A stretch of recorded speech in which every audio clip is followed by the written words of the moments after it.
Hi, along be Minglava. ဒီနေ့ပြောမယ့်အကြောင်းအရာလေးကတော့ဒီတော့ဗောနော်ကျွန်တော်တို့ကြုံဘူးကြမှာပါခါလေးကြရင်လေဘာမဟုတ်တဲ့အကြောင်းအရာတေးလေးကနေပြီးတော့မှအငင်းပွားကြတာတွေရှိတယ်ခါလေးကြရင်လည်းရှင်းလို့မရတာတွေရှိပေါ့နော်အခက်မတည့်ရင်ပေါ့နော်ပြဿနာအကြီးကြီးဖြစ်သွားနိုင်တာတွေပါအဲ့လိုလေးရှိတာပေါ့နော်အဲ့ဒါကဘာကြောင့်ဖြစ်တယ်လဲပေါ့နော်ကျွန်တော်တို့စဉ်းစားကြည့်တာပေါ့နော်တကယ်လို့ကျွန်တော်တို့ဒီလိုဘာကြောင့်ဖြစ်တယ်လဲဆိုတာကိုနားလည်ထားမယ်ဆိုရင်တူပေါ့နော်ဒီပေါ့နော်အမြင်မတူတာတွေပဲဖြစ်ပေါ့နော်တဘောထားချင်းမတိုက်ဆိုင်တဲ့အရာတွေပဲဖြစ်ပေါ့နော်ပို့ပြီးတော့မှနားလည်မှုတွေရှိလာမယ်ပေါ့နော်ကျွန်တော်တို့ပေါ့နော်ဒီပေါ့နော်အကြောင်းအရာတစ်ခုကြားရရင်ပဲဖြစ်ပေါ့နော်ကြုံတွေ့ရရင်ပဲဖြစ်ကျွန်တော်တို့ကဒီတုံ့ပြန်မှုမလုပ်ခင်မှာပေါ့နော်ပြီးရင်ဆုံးဖြတ်ချက်တွေမချခင်မှာပေါ့နော်ပြန်ပြီးတော့မှမတုံ့ပြန်ခင်မှာဆိုရင်တော့ကျွန်တော်တို့တိစိတ်ထဲနေပြီးတော့မှအလိုအလျောက်ပေါ့နော်ကောက်ချက်ချတာပေါ့နော်ဒါကတော့ဘယ်လိုဖြစ်နိုင်လဲဒါကတော့ဘယ်လိုဖြစ်နိုင်လဲပေါ့နော်တော့ကျွန်တော်တို့မတိစိတ်ကနေပြီးတော့မှအဲ့လိုကောက်ချက်ချအဆင့်လေးရှိတယ်ပေါ့နော်အဆင့်လေးကိုပြောပြမယ်ဒါကျွန်တော်တို့ပေါ့နော်အကြောင်းအရာတစ်ခုကြားမိရင်ဆိုရင်ကျွန်တော်တို့ဘယ်လိုကောက်ချက်ဆွဲတက်လဲဆိုတဲ့ဟာကိုပြောပြပါမယ်လူတွေပေါ့နော်ဒါကျွန်တော်တို့ပေါ့နော်ခက်များကပေါ့နော်ဒါလေးကိုတတိမထားမိဘူးပေါ့နော်ဘယ်လိုကောက်ချက်ချလဲအကြောင်းအရာတစ်ခုကြားပြီးဆိုတာနဲ့ဆိုရင်တစ်အချက်အနေနဲ့သူကလောလတ်သူကြားဖူးနာဝရရှိထားတဲ့တည်င်းချက်လက်ပေါ့နော်ပေါ်မူတည်ပြီးတော့မှကောက်ချက်ဆွဲတယ်ဥပမာလောလတ်ဘယ်နေရာမှာတော့ပေါ့နော်တိုက်ပွဲဖြစ်နေတယ်ပေါ့နော်အဲ့လိုကြားမိဆိုရင်အဲ့လိုတွားရင်တော့မလုံခြုံနိုင်ဘူးကွာဖြစ်တယ်ဘယ်လိုဖြစ်တယ်ပေါ့နော်အဲ့လိုမျိုး automatic ကတွားမယ်မတွားမယ်မသိသေးဘူးပေါ့နော်ဒါပေမဲ့စိတ်ထဲမှာကအဲ့ဖက်ကိုတွားမယ်ဆိုတော့မလုံခြုံဘူးဆိုတဲ့ပုံစံမျိုးကကောက်ချက်ဆွဲပြီးသွားပြီနော်အဆင့်လေးရှိဒါက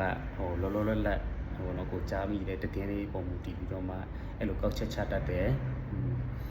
နောက်တစ်ခုကကြတော့ဘယ်လိုမျိုးလို့ဆိုရင်ကိုယုံကြည်တာပေါ့နော်ကိုယုံကြည်ချက်နဲ့ကိုက်ညီတဲ့ဟာကိုပဲယူပြီးတော့မှကောက်ချက်ချတတ်တယ်ကိုယုံကြည်ချက်ပုံမူတည်ပြီးမှပဲကောက်ချက်ဆွဲတတ်ကြတာပေါ့နော်ဒါဘယ်လိုမျိုးလို့ဆိုတာဘာသာရေးလိုမျိုးနဲ့တိုက်ဆိုင်တာပေါ့နော်ဥပမာ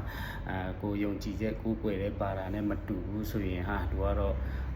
ဘယ်လိုပြောမှာတော့ကိုယ်နဲ့ဆန့်ကျင်တဲ့လူလိုမျိုးဖြစ်သွားတာပေါ့နော်အဲ့လိုမျိုးမတိစိတ်ကနေပြီးတော့မှကောက်ချက်ဆွဲတတ်တာပေါ့နော်ဘောကဒါလေးတွေတည်ထားတယ်ဆိုရင်တူလဲတူယုံကြည်ချက်နဲ့တူဖြစ်ကောင်းဖြစ်နိုင်မှာပဲသူရဲ့ယုံကြည်ချက်နဲ့တူလဲ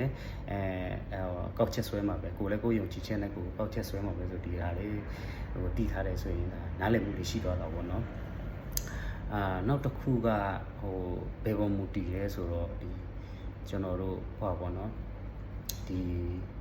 ကိုယ့်ရဲ့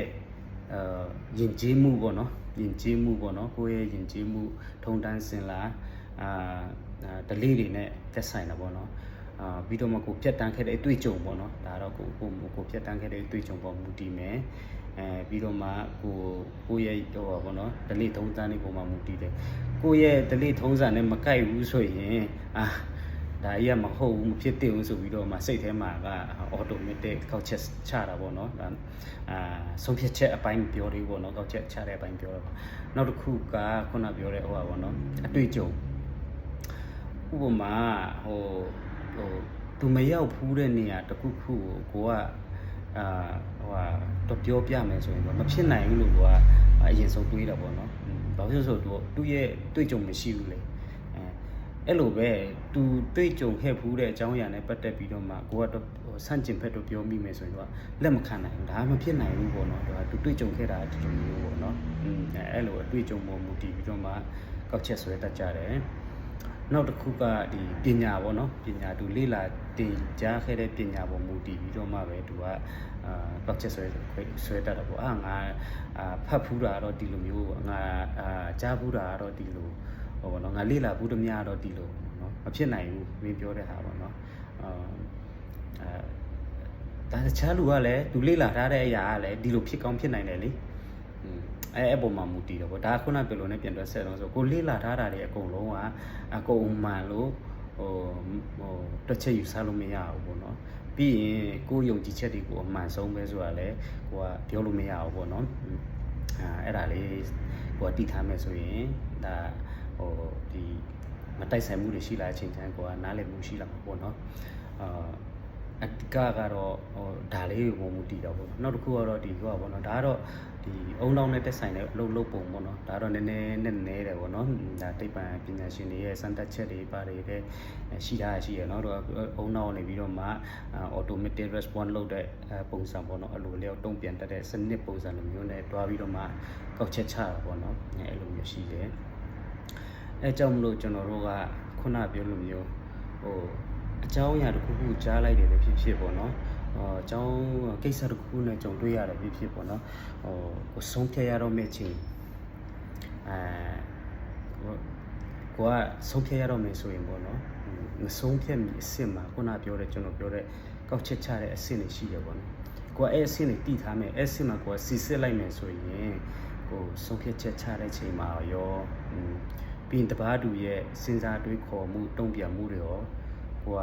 ပုံမနာလဲလာမယ်ကိုဆုံးဖြတ်ချက်ချမဲ့အချိန်မှာရောပိုကောင်းမွန်လာမှာပေါ့နော်ဒါလေးပါအားလုံး